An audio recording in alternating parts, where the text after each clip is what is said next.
Jairam Kesarwani intermediate college द्वारा संचालित online classes में आप सभी बच्चों का स्वागत अभिनंदन है। आज मैं आप लोगों को जीवन परिचय के विषय में परिचित कराऊंगा।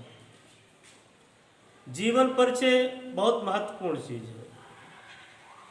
अक्सर बोर्ड एग्जाम में बच्चों को जीवन परिचय लिखने के लिए आते हैं, लेकिन बच्चे जीवन परिचय नहीं याद कर पाते हैं, जिसके कारण से उनके कुल मार्क्स कम हो जाते हैं।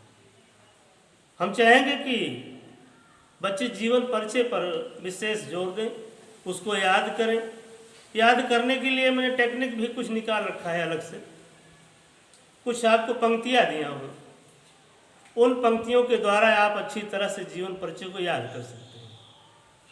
कहा भी गया है कि साहित्य संगीत कला विहीने ते मनुष्य साक्षात पुच्छ विषाण है। जिनमें साहित्य नहीं है, कला नहीं है, तो आदमी नहीं है। तो आपको साहित्य में कुछ पंक्तियों को, तुकांत शब्दों को जोड़ करके हमने आपको दिया याद करने के लिए, सरलतम ढंग अपनाने के लिए। याद करने का सरलतम ढंग बताया है, आपको याद हो जाए इसलिए सरलतम ढंग में पंक्तियां जोड़ के मैं आपको दिया। आप देखिए इन पंक्तियों को जरा से ध्यान से। जन्म रुनकता गांव में गृह ज्ञानी पंडित रामदास, शाश्वत ब्राह्मण कुल में जन्मे भक्त कवि सूरदास। ये पहला है। दूसरा आप देखें, जन्म तिथि को मानते ईस्वी 1478, मृत्यु तिथि को जानते ईस्वी 1583 जैसा अमृतत्व। आगे आपको मैं तीसरे में बता रहा हूं, उनका गुरु का भी नाम आ गया है। गुरु वल्लभाचार्य के संरक्षण में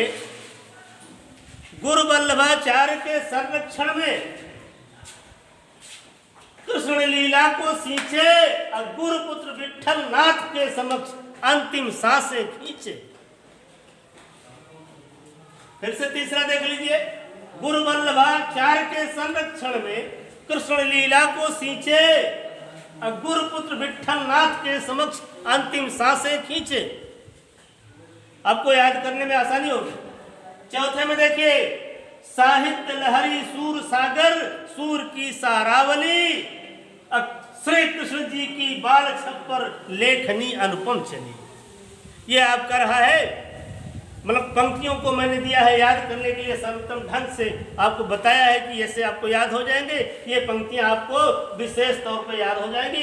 अब बोर्ड एग्जाम में आपको काम देंगी। आगे मैं आपको बता रहा हूं विस्तार से। तो मैं आपको तुकांत पंक्तियों के बाद मैं सोचता हूं कि आपको विस्तार से भी बता दें। जीवन परिचय, भक्त कवि सूरदास जी का जन्म बैसाख सुदी पंचमी सन है। अभी आपको थोड़ा सा डैश 1478 ईस्वी में आगरा से मथुरा जाने वाली सड़क के पास रुनकता नामक गांव में हुआ था। सूरदास जन्मांध थे अथवा नहीं, इस पर बहुत मतभेद है। सूरदास जी जन्मांध थे अथवा नहीं, इसमें बहुत मतभेद है। इसके अनेक मत हैं। कवि सूरदास जी बचपन में ही विरक्तता धारण कर लिए थे, जिससे गौ घाट पहुंच करके विनय के पद गाया करते थे, जिससे उनकी मुलाकात संजोग से वल्लभाचार्य जी से हो गई, जिससे वल्लभाचार्य जी ने उनकी प्रतिभा पर खुश होकर के उन्हें कृष्ण लीला गान करने का सुझाव दिया। तब से सूरदास जी ने गुरु जी की प्रेरणा से गोवर्धन पर बने हुए श्रीनाथ जी के मंदिर में भजन कीर्तन करने लगे। भजन कीर्तन करने के साथ साथ वल्लभाचार्य के पुत्र विठलनाथ ने अष्टछाप के नाम से सूरदास सहित 8 कवियों के, भक्त कवियों का संगठन बनाया, जिसमें उन्होंने अपनी सहभागिता निभाया। सूरदास जी ने इनकी मृत्यु गोवर्धन के पास पारसौली नामक ग्राम में सन 1583 ईस्वी में हो गई, जो कि मैंने बता चुका हूं ऊपर ही। साहित्य के क्षेत्र में सूरदास जी ने अपने काव्य में भाव पक्ष को सर्वाधिक महत्व दिया। गहन दार्शनिक भावों को कोमल सुकुमार भावनाओं के माध्यम से व्यक्त करना उनके काव्य की प्रमुख विशेषता है। उन्होंने भ्रमर गीत में गोपियों और उद्धव के संवाद को विरहपूर्ण प्रदर्शित किया है। आगे मैं आपको रचना बता रहा हूँ। तो अब आपको रचना बताते हैं। रचनाएं भक्त श्रवण सूरदास ने कुल मिलाकर 1.25 लाख पदों की रचना किया है, किंतु उनमें उनके 3 ग्रंथ अत्यंत महत्वपूर्ण हैं। 3 ग्रंथ कौन कौन महत्वपूर्ण है? जैसे सूर सागर, सूर सारावली, साहित्य लहरी, इस प्रकार से उनके महत्वपूर्ण ग्रंथ हैं। अब आपको हम बताते हैं भाषा एवं शैली।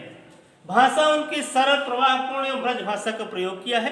शैली में उन्होंने मुक्तक शैली का प्रयोग किया है। अब मैं आपको अगले वीडियो में इससे अच्छी बातें लेकर आऊंगा। तब तक के लिए धन्यवाद।